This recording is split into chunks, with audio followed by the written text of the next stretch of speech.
창세기 26장 1절에서부터 33절 말씀 읽겠습니다. 1절 말씀. 아브라함 때에 첫 흉년이 들었더니 그 땅에 또 흉년이 들매 이삭이 그랄로 가서 블레셋 왕 아비멜렉에게 이르렀더니 여호와께서 이삭에게 나타나 이르시되 애굽으로 내려가지 말고 내가 네게 지시하는 땅에 거주하라. 이 땅에 거류하면 내가 너와 함께 있어 내게 복을 주고 내가 이 모든 땅을 너와 내 자손에게 주리라.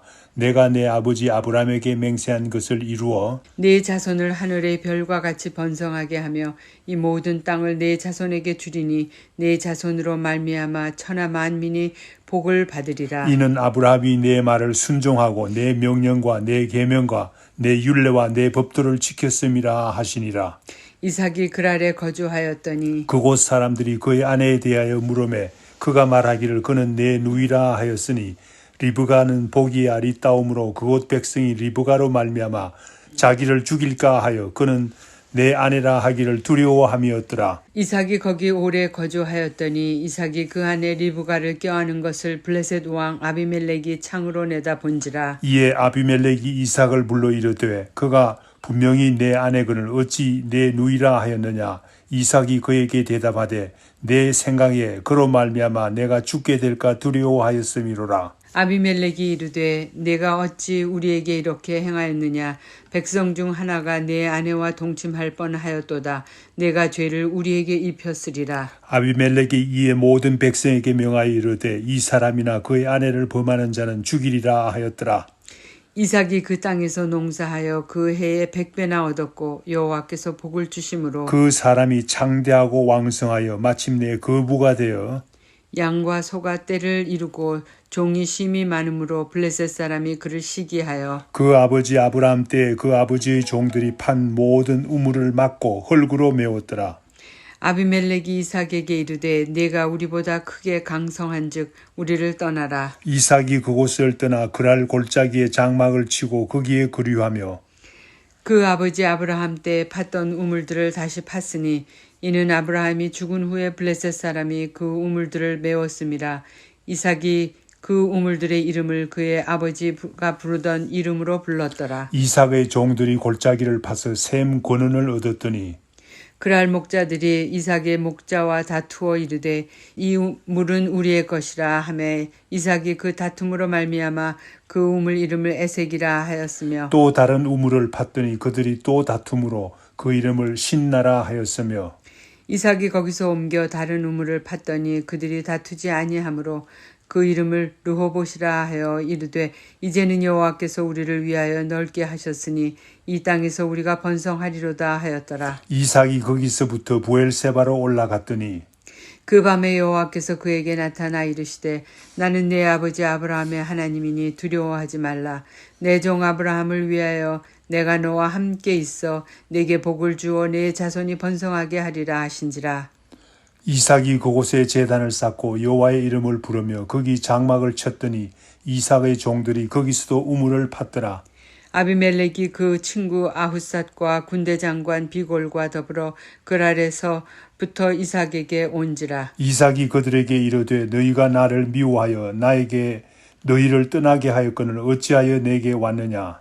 그들이 이르되 여호와께서 너와 함께 계심을 우리가 분명히 보았으므로 우리의 사이 곧 우리와 너 사이에 맹세하여 너와 계약을 맺으리라 말하였노라. 너는 우리를 해하지 말라. 이는 우리가 너를 범하지 아니하고 선한 일만 내게 행하여 내가 평안히 가게 하였음이라. 이제 너는 여호와께 복을 받은 자니라. 이삭이 그들을 위하여 잔치를 베풀매 그들이 먹고 마시고 아침에 일찍 일어나 서로 맹세한 후에 이삭이 그들을 보내매 그들이 평안히 갔더라. 그날에 이삭의 종들이 자기들이 판 우물에 대하여 이삭에게 와서 알려 이르되 우리가 물을 얻었나이다 하매 33절 다 같이 읽겠습니다. 그가 그 이름을 세바라 한지라. 그러므로 그 성읍 이름이 오늘까지 부엘세바더라. 아멘. 가나안 땅에 흉년이 다시 찾아왔습니다. 아브라함 때도 흉년이 있었습니다. 창세기 12장 10절 말씀. 그때에 아브라함이 가족을 이끌고 애굽으로 가서 기근을 지났습니다. 같은 이유로 이삭도 가족을 이끌고 남방으로 가다가 그랄 지방에 이르렀습니다. 그랄 지방은 당시 블레셋 왕 아비멜렉의 영향이 미치는 땅이었습니다. 흉년을 피해서 이주하는 이삭의 최종 목적지는 아마도 애굽으로 보입니다. 왜냐하면 애굽이 풍성한 땅이었기 때문에 그렇습니다. 그때 여호와 하나님께서 이삭에게 나타나셨습니다. 본문 말씀 3절 4절에서 보면 하나님께서 이삭에게 3가지 말씀을 하십니다. 이 말씀을 요약하면 다음과 같습니다. 첫째, 애굽으로 가지 말고 내가 지시하는 땅으로 가라.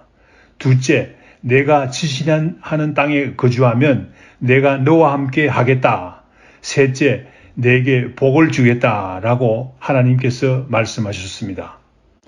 오늘 본문 말씀에도 잘 나타나 있지만 이삭은 순종의 사람이었습니다. 이삭이 하나님의 말씀에 순종하여 애굽으로 내려가지 않고 그랄 지방에 거류한 사실이 1절에서부터 11절 말씀에 나타납니다. 당시에 흉년을 피해 살기에는 아마도 애굽이 가장 좋은 것이었을 줄로 믿습니다. 나일강의 혜택으로 농산물이 풍부한 곳이므로 애굽을 선호했던 곳으로 생각이 됩니다. 그런데 하나님께서 이삭의 가족에게 애굽에 가지 말라고 하십니다. 아마도 애굽에 가서 살게 되면 이삭이 다시 가나안 땅에 다시 돌아오는 일이 쉽지 않을 것으로 생각이 됩니다. 가나안 땅과 애굽은 자연적인 혜택이 너무나 비교가 되는 곳이기 때문입니다. 애굽은 자연적으로 풍요로운 곳이었습니다. 그러나 가나안 땅은 전적으로 하나님을 의뢰해야 하는 땅이었기 때문입니다. 그런데 이삭은 하나님의 지시에 따라 애굽으로 가지 않고 그랄에 거주하기로 순종했습니다. 6절 말씀, 이삭이 하나님의 말씀을 순종하자 그 후 하나님께서는 이삭과 평생을 같이 하셨고 복을 주셨습니다. 우리도 이삭과 같이 하나님의 말씀을 순종하여 하나님께서 같이 하는 삶과 하나님께 복받는 삶이 되도록 합시다. 하나님께서 약속하신 복이 무엇입니까? 3절, 4절 말씀에 있습니다. 이 모든 가나안 땅을 너와 내 자손에게 주시겠다고 약속하십니다. 이 약속은 오랜 시간 지나서 다 이루어지는데 다윗 시대에 와서 이 약속이 넘치도록 이루어진 사실을 우리는 잘 알고 있습니다. 또한 하나님께서는 내 자손이 하늘의 별과 같이 번성하게 하겠다고 약속하십니다. 이 약속도 그 후 넘치도록 이루어진 것을 우리는 알고 있습니다. 그러나 하나님께서 이삭과 아브라함에게 약속하신 가장 큰 복은 무엇입니까? 그 복은 4절 마지막 부분에 나오는 내 자손으로 말미암아 천하 만민이 복을 받으리라라는 약속의 말씀입니다. 이 약속은 아브라함과 이삭의 다른 자손으로 인해서 이루어지기도 했지만은 가장 확실하고 분명하게 이루어진 것은 예수 그리스도가 아브라함의 자손으로 이 땅에 오신 사건입니다. 예수 그리스도께서 만민을 구원하시기 위해서 이 땅에 오신 사건으로 이 약속이 분명하고도 확실하게 이루어진 것을 우리는 알게 됩니다. 이 모든 일들이 아브라함과 이삭의 순종으로 이루어진 것이 아니겠습니까? 5절 말씀에 보면 하나님께서는 이 모든 약속들을 내 아버지 아브라함과 처음으로 약속했다고 말하고 있습니다. 그러나 다시 이삭과 이 약속을 하기를 원하는 것입니다. 이삭의 아버지 아브라함도 하나님의 말씀을 순종하고 하나님의 명령과 계명과 율례와 법도를 지켰다고 합니다. 그러므로 아브라함의 아들인 이삭 너도 지킬 것을 말씀하고 계십니다. 감사하게도 이삭도 아브라함처럼 하나님의 말씀을 순종했습니다. 영어에 like a father, like a son이라는 말이 있지 않습니까?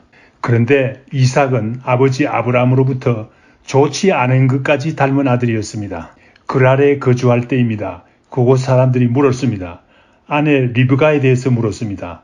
이삭은 아내 리브가를 자기의 누이라고 소개했습니다.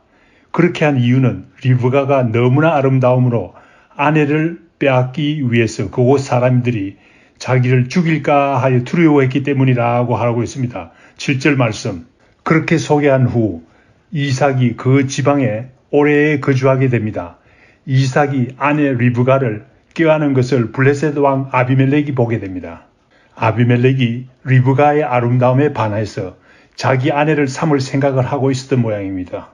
아비멜렉이 이삭을 불러서 리브가가 내 아내인데 어찌하여 내 누이라고 했느냐고 따져 물었습니다. 그때 이삭이 대답했습니다. 내 아내가 대단히 아름다움으로 나를 죽일 줄 알고 그렇게 해노라고 대답했습니다. 창세기 12장과 20장에도 비슷한 이야기가 나옵니다.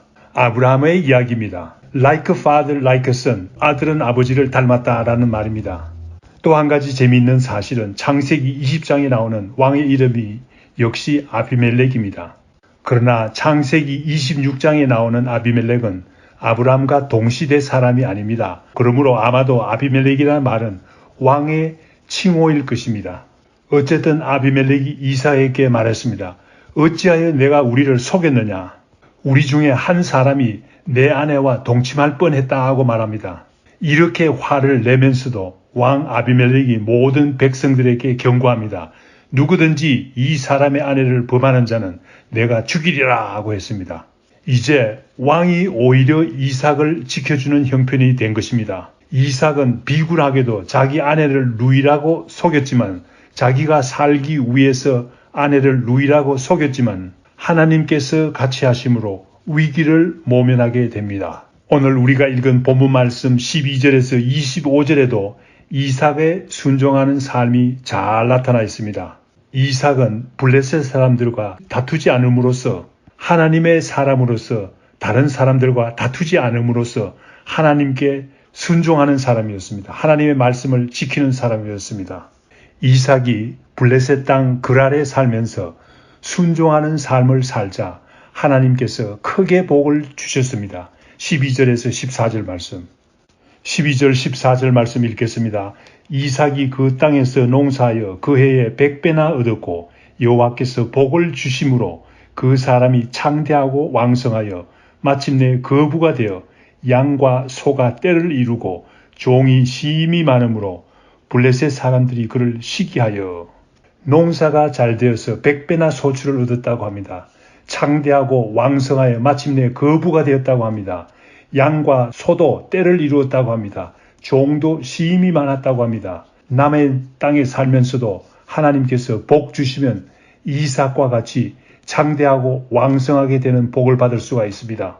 그런데 거부가 되자 왕인 아비멜렉까지도 시기하게 됩니다. 아비멜렉이 이삭에게 말합니다. 내가 우리보다 크게 강성한 적 우리를 떠나라고 왕이 요구합니다. 왕이 말하니 할 수 없이 이삭은 그랄 골짜기로 쫓겨가게 됩니다. 그랄 골짜기에서 아버지 아브라함이 판 우물을 이삭의 종들이 찾아서 다시 팠습니다.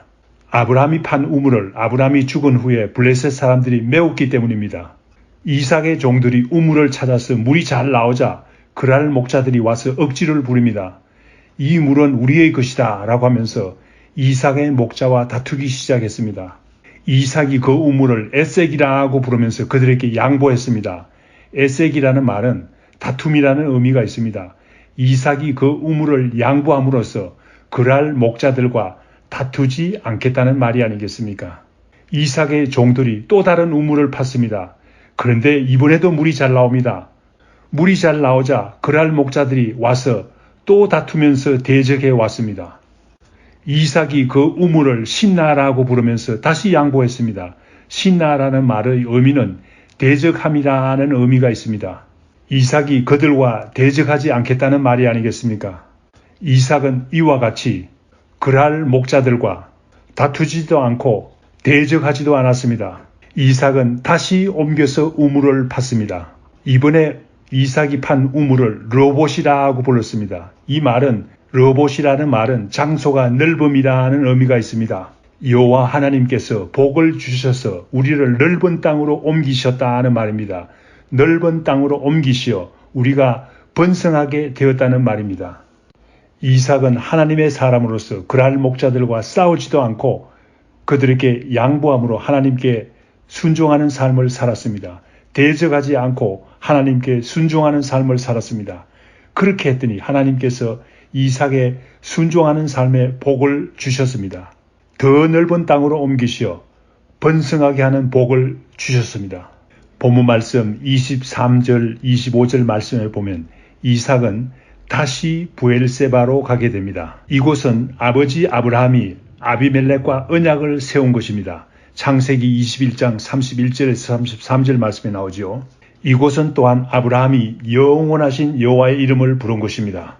이삭이 부엘세바로 온 그날 밤에 여호와 하나님께서 이삭에게 나타나셨습니다. 말씀하셨습니다. 나는 내 아버지 아브라함의 하나님이니 두려워하지 말라. 내 종 아브라함을 위하여 내가 너와 함께 있어 내게 복을 주어 내 자손이 번성하게 하리라 라고 하나님께서 말씀하셨습니다. 이삭에게 부엘세바에서 하신 말씀입니다. 이삭이 부엘세바에서 제단을 쌓고 여호와 하나님의 이름을 부르며 예배하고 장막을 쳤다고 합니다. 장막을 쳤다는 말은 여기에 정착했다는 말입니다. 하나님의 이름을 부르며 하나님과 함께하는 삶을 살았다는 말이 아니겠습니까? 본문 말씀 26절에서 33절에 보면 여호와께서 이삭과 함께함을 분명히 보았다고 고백하는 아비멜렉의 말이 나옵니다. 26절에 블레셋 왕 아비멜렉이 그의 친구 아웃삿과 군대 장관 비골과 더불어 이삭을 찾아왔습니다. 부엘세바까지 왔습니다. 이삭이 말했습니다. 나를 미워하더니 나를 쫓아내더니 어쩐 일로 왔느냐 하고 물었습니다. 블레셋의 왕 아비멜렉뿐만 아니라 그의 친구 아웃삿과 군대 장관 비골까지도 같이 와서 고백합니다. 28절에 여호와께서 너와 함께 계심을 우리가 분명히 보았다. 너와 우리 사이에 계약을 맺으러 왔다 하고 그들은 말합니다. 이삭은 찾아온 그들을 위해서 잔치를 베풀었습니다. 그들은 그 다음날 아침에 일찍이 평안히 돌아갔다고 합니다. 아비멜렉과 아웃삿과 군대 장관 비골이 돌아간 그날에 이삭의 종들이 와서 보고합니다. 우물을 팠는데 물이 나기 시작했다는 보고를 합니다. 그래서 그 성읍의 이름을 부엘세바라고 불렀다고 합니다. 부엘세바라는 말은 맹세의 우물이라는 말인데 뜻이 있는데 아브라함과 아비멜렉, 이삭과 아비멜렉과 그 친구들을 같이 약속을 한 맹세를 한 우물이 있다는 말입니다. 이삭을 쫓아내고 다투고 대적하던 아비멜렉이 이삭의 삶을 인정한 것입니다. 이삭의 삶에서 하나님께서 같이 하심을 깨닫는 귀한 일이 일어난 것입니다. 놀랄 만한 일이 아닙니까? 이삭의 하나님께 드리는 순종의 삶을 통해서 이삭과 같이 하는 여호와 하나님을 본 것입니다. 우리도 이삭과 같이 순종하는 삶을 살도록 합시다. 비신자들까지도 우리와 함께 하시는 하나님을 발견할 수 있도록 하기 위해서 말입니다. 다 같이 기도하겠습니다. 이삭 시대에 흉년이 들었습니다. 어려움이 있었습니다. 이삭은 어려운 가운데서도 하나님께 순종하는 삶을 살았습니다. 이삭은 하나님께서 복 주시는 삶을 살게 됩니다. 우리는 지금 코로나 바이러스로 인해서 어려운 삶을 살고 있습니다. 이러한 어려운 삶 가운데서도 주님께 순종하는 삶을 살게 하소서, 은혜에 충만한 삶을 살게 하여 주시옵기를 간절히 빌고 원하옵나이다. 이 모든 말씀 예수님 이름으로 기도드립니다. 아멘. 하늘에 계신 우리 아버지여, 이름이 거룩히 여김을 받으시오며 나라의 임하옵시며 뜻이 하늘에서 이룬 것 같이 땅에서도 이루어지이다. 오늘날 우리에게 일용할 양식을 주옵시고 우리가 우리에게 죄 지은 자를 사하여 준 것 같이 우리 죄를 사하여 주옵시고 우리를 시험에 들게 하지 마옵시고 다만 악에서 구하옵소서. 대개 나라와 권세와 영광이 아버지께 영원히 싸움나이다. 아멘.